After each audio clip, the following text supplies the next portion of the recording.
वहीं देखिए, दिल्ली में लोकसभा स्पीकर द्वारा शिवसेना यानी कि यूबीटी के 6 सांसदों के शिवसेना शिंदे गुट में विलय को मंजूरी दिए जाने के बाद से राजनीतिक हलचल तेज हो गई है। इस फैसले पर शिवसेना के वरिष्ठ सांसद अरविंद सावंत ने अपनी प्रतिक्रिया देते हुए कई सवाल खड़े कर दिए। अरविंद सावंत ने कहा है कि लोकसभा स्पीकर ने इस मामले पर फैसला सुनाया है, लेकिन पार्टी पहले स्पीकर द्वारा जारी किए गए पत्र का विस्तार से अध्ययन करेगी।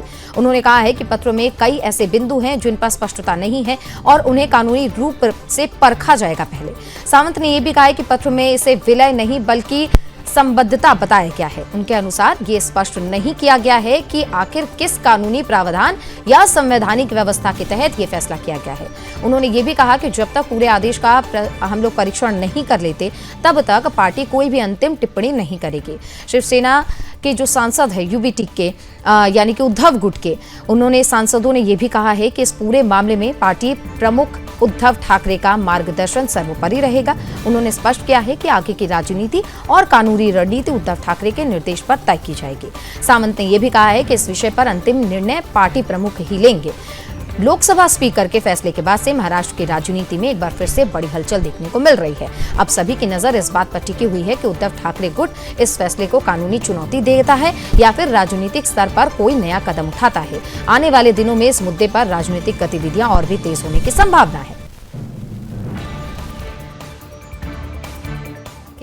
इस बीच ये कह दिया गया है उद्धव गुट की ओर से कि अंतिम फैसला उद्धव ठाकरे का ही होगा।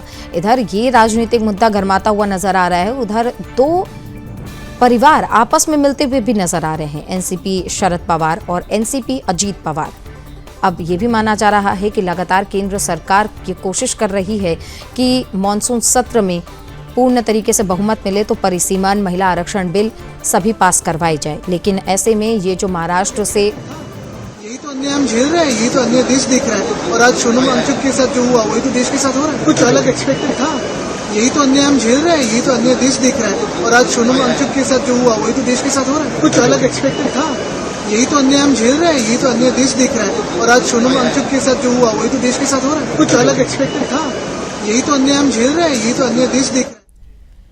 तो हमारे सहयोगी प्रभाकर गिरी हमारे साथ जुड़ गए, उनका रुख करते हैं। प्रभाकर, क्योंकि महाराष्ट्र से हम देख रहे हैं लगातार हलचल बढ़ रही है और ये हलचल अब तेज हो गई है क्योंकि इधर से एनसीपी को भी कहा जा रहा है कि दोनों एनसीपी अब आपस में मिल सकते हैं और इधर से अब लोकसभा स्पीकर की तरफ से जब ये फैसला सुनाया गया इसको लेकर अब उद्धव गुट में कहीं ना कहीं थोड़ी सी हलचल देखने को इसलिए भी मिल रही है क्योंकि उम्मीद से परे ये फैसला आया। हालांकि ये बात तो सबको पता थी कि कहीं ना कहीं स्पीकर पक्ष में फैसला देंगे।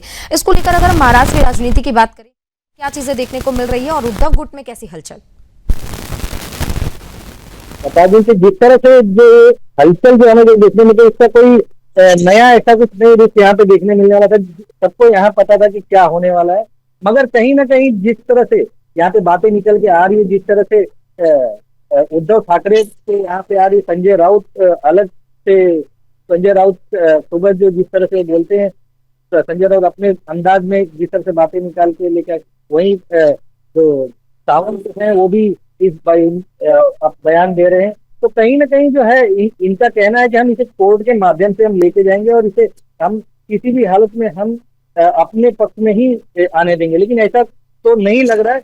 जहां तक कि शिंदे अभी मैं कुछ ही दूरी पे मौजूद है, यहाँ पर महाराष्ट्र के परिवहन मंत्री जो है प्रताप सरनाईक, अभी वो भी कुछ समय में यहाँ मौजूद होना। लेकिन उनके यहाँ से भी हमने जो बातें जो निकल के आ रही है, जिस तरह से वो बता रहे हैं कि हमने उन्हें जो जितने जो वहां के जो नेताजी ने ये लोग कह रहे हैं कि बागी है, वो बागी नहीं है, वो पक्के शिव सैनिक है। उनका कहना है कि पक्के शिव सैनिक होने की वजह से वो उनको वहां दम घुट रहा था उनका वहां पर, और वो इंतजार में थे कि कब हमें कभी इस तरह का मौका मिले और हम इस तरफ आए। जब शिंदे की तरफ से जब हरी झंडी मिली है तब वो इस तरफ आए हैं। तो यानी कि उन्हें उनके वही चाह रहे थे कि हम कैसे भी करके इसमें विलय करें।